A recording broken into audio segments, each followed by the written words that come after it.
தெய்தரா தெய்தரா என் பேரை சொல்லி என்ன கூப்பிடாத, கேட்கவே சகிக்கல.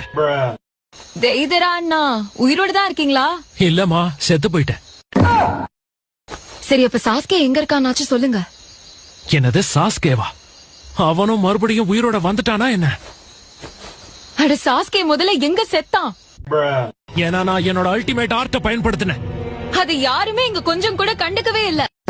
இப்ப நான் தானே முன்னாடி இருக்கேன். நான் கேட்டதுக்கான பதில சொல்லு. எனக்கு இப்ப அவன் தான் முக்கியம். என்னெல்லாம் பார்த்தா உனக்கு ஒரு ஆளாவே தெரியல. கிடையாது. நீயும் போய் ஓய்விடு. என்ன விளையாடுறியா ககாஷி? இந்த சமயத்துல போய் தூங்குறது வேலைக்கே ஆகாது. நான் ஒன்னு சொன்ன இவன் அசந்து போற மாதிரி பதில் சொல்லுவான். ஏய் சாய், நான் உன்னை தொல்லை பண்றேன்னு நினைச்சுக்காத. இல்ல, பண்ணிட்டீங்களே, சொல்லுங்க. உன் மேல அவங்களோட சுண்டு விரல் கூட நான் பட விட மாட்டேன். ரைட்ரா.